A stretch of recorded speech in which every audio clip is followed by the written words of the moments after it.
In a small rural church surrounded by wide fields of wheat and corn, a man named James sat in his usual pew, staring despondently at the floor. The music began, and the pastor spoke of the gift of forgiveness, but James's mind was elsewhere, entangled in regrets and past mistakes. James was known for his dedication to the church and the community, yet his heart was burdened by guilt over a quarrel years ago that had severed a precious friendship.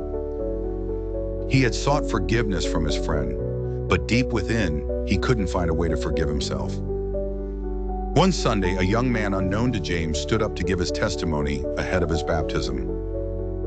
His name was David, and he spoke of a life burdened by the chains of addiction and despair. David shared his story openly, how he had lost his family, friends, and nearly his life to wrong choices.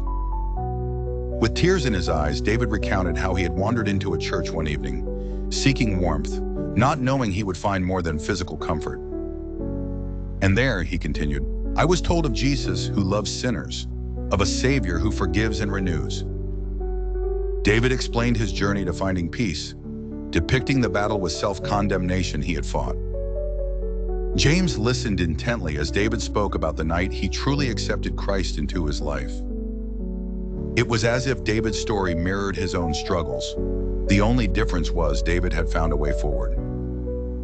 I realized it wasn't just about asking forgiveness from others, David said, but accepting God's forgiveness fully and forgiving myself too. His words pierced through James' heart, bringing a torrent of emotions. If Jesus could wipe the slate clean, who am I to grasp onto the stains? David concluded. During the baptism that day, James watched with awe as David was submerged and emerged, a symbol of rebirth and renewal. After the service, James approached David and thanked him for his testimony. Inspired, he fell to his knees in prayer, pouring out his heart to God. Through tears, he felt a release, a lightness he hadn't known in years, a true belief that forgiveness was not just granted by others, but a divine gift. The following week, James picked up the phone, calling his old friend, a call that led to reconciliation, love, and renewed friendship. The lesson James learned was profound. The depth of Christ's love allows us to live anew, embracing the freedom found in true forgiveness. As far as the east is from the west, so far has he removed our transgressions from us.